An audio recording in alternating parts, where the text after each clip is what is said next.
The Gospel of John, chapter 5.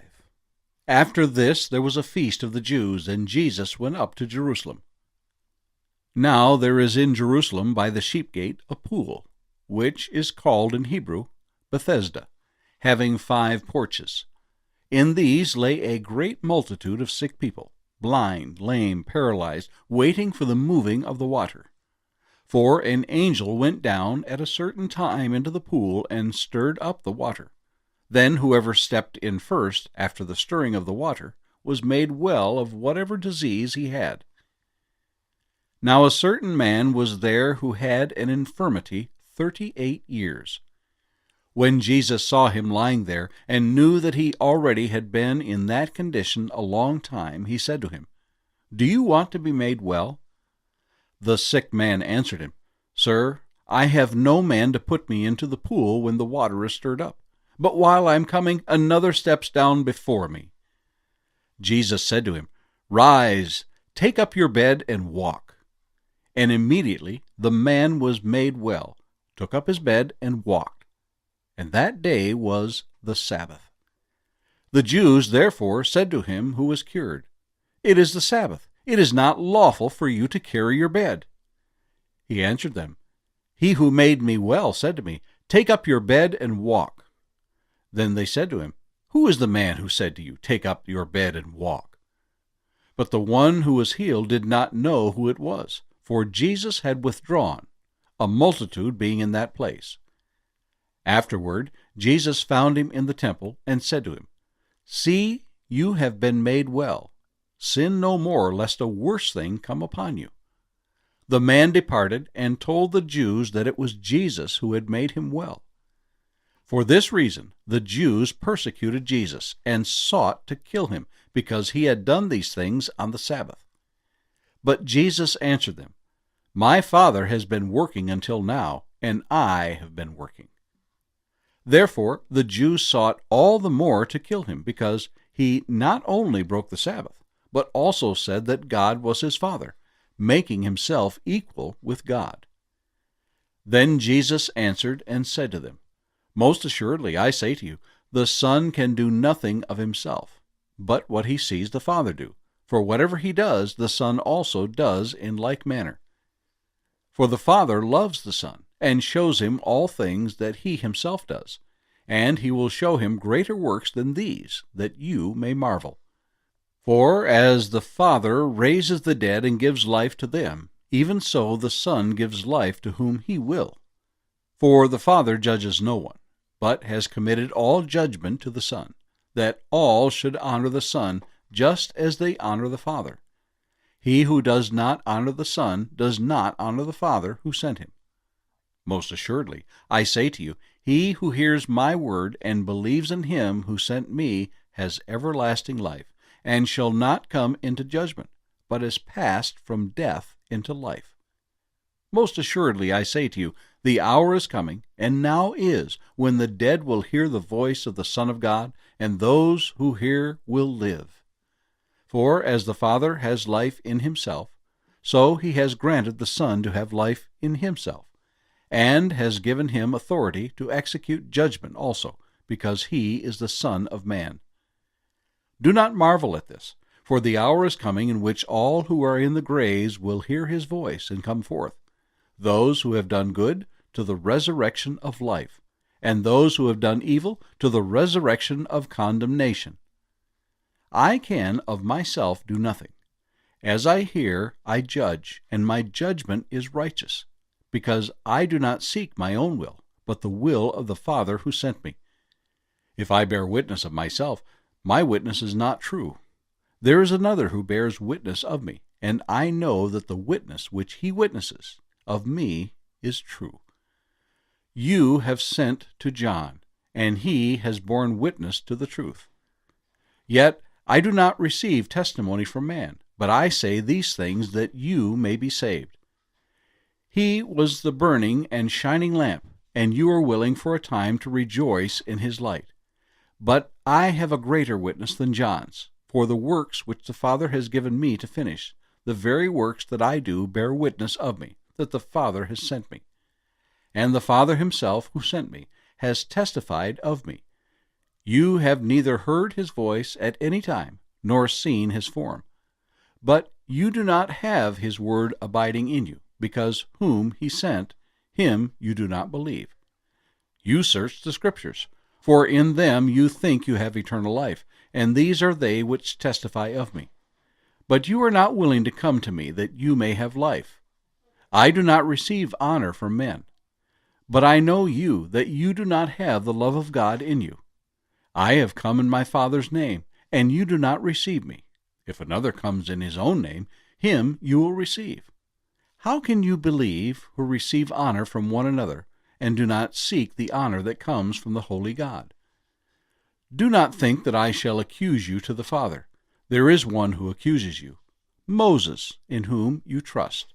For if you believe Moses, you would believe me, for he wrote about me.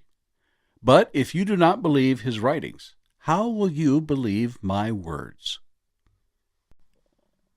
The Gospel of John, chapter 6. After these things, Jesus went over the Sea of Galilee, which is the Sea of Tiberias. Then a great multitude followed him, because they saw his signs which he performed on those who were diseased. And Jesus went up on the mountain, and there he sat with his disciples. Now the Passover, a feast of the Jews, was near. Then Jesus lifted up his eyes, and seeing a great multitude coming toward him, he said to Philip, Where shall we buy bread, that these may eat? But this he said to test him, for he himself knew what he would do. Philip answered him, 200 denarii worth of bread is not sufficient for them, that every one of them may have a little. One of his disciples, Andrew, Simon Peter's brother, said to him, There is a lad here who has 5 barley loaves and 2 small fish. But what are they among so many? Then Jesus said, Make the people sit down. Now there was much grass in the place, so the men sat down, in number about 5,000. And Jesus took the loaves, and when he had given thanks, he distributed them to the disciples, and the disciples to those sitting down, and likewise of the fish, as much as they wanted. So when they were filled, he said to his disciples, Gather up the fragments that remain, so that nothing is lost. Therefore they gathered them up, and filled 12 baskets with the fragments of the 5 barley loaves which were left over by those who had eaten.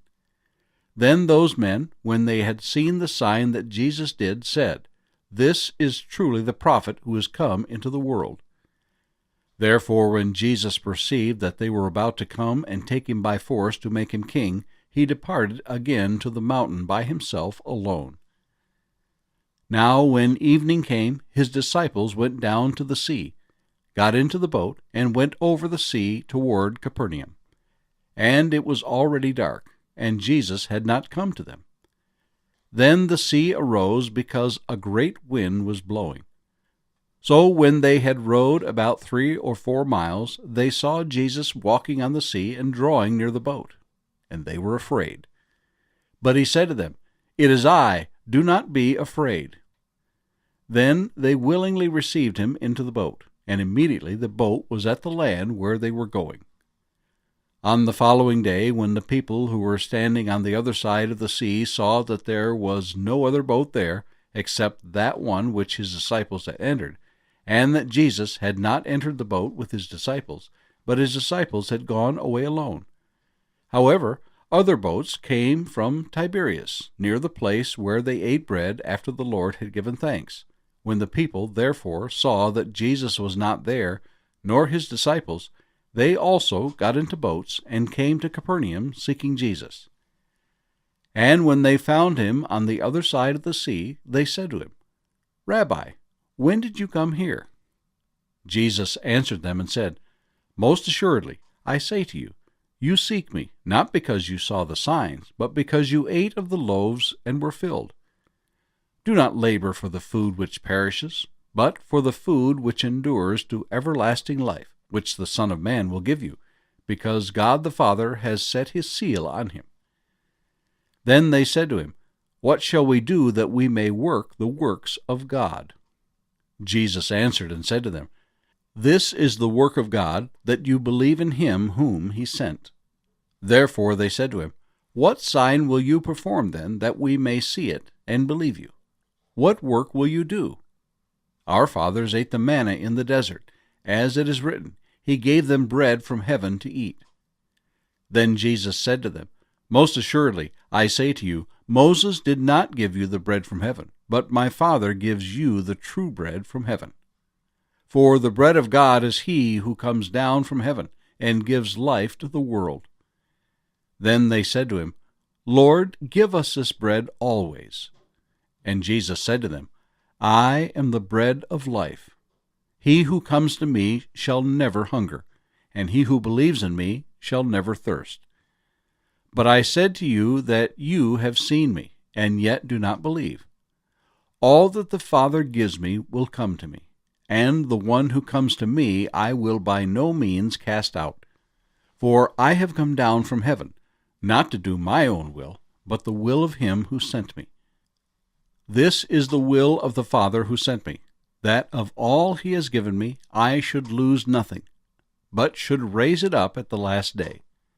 And this is the will of him who sent me, that everyone who sees the Son and believes in him may have everlasting life, and I will raise him up at the last day.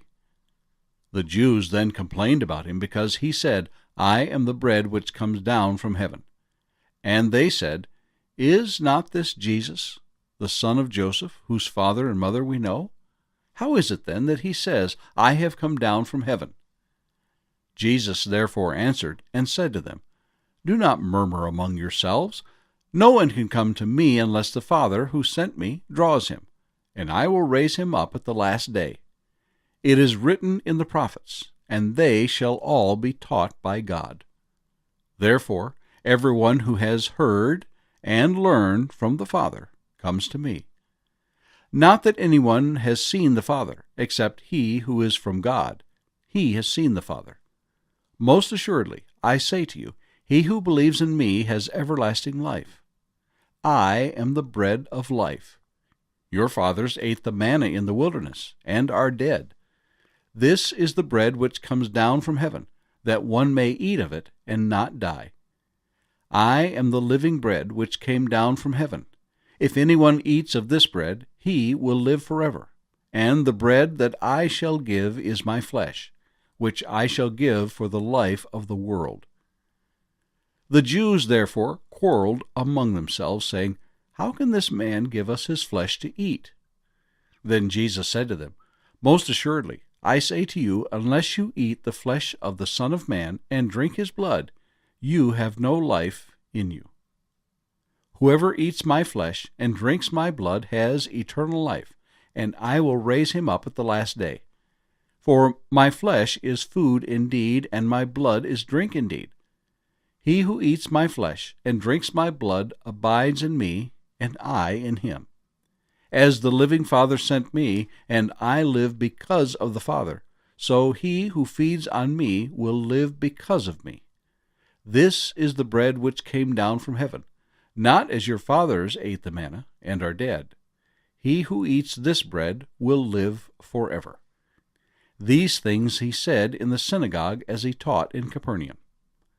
Therefore many of his disciples, when they heard this, said, This is a hard saying. Who can understand it? When Jesus knew in himself that his disciples complained about this, he said to them, Does this offend you? What then if you should see the Son of Man ascend where he was before? It is the Spirit who gives life. The flesh profits nothing. The words that I speak to you are spirit, and they are life. But there are some of you who do not believe. For Jesus knew from the beginning who they were who did not believe, and who would betray him. And he said, Therefore I have said to you that no one can come to me unless it has been granted to him by my Father. From that time many of his disciples went back and walked with him no more. Then Jesus said to the 12, Do you also want to go away? But Simon Peter answered him, Lord, to whom shall we go? You have the words of eternal life. Also, we have come to believe and know that you are the Christ, the Son of the living God." Jesus answered them, "Did I not choose you, the 12? And one of you is a devil." He spoke of Judas Iscariot, the son of Simon, for it was he who would betray him, being one of the 12.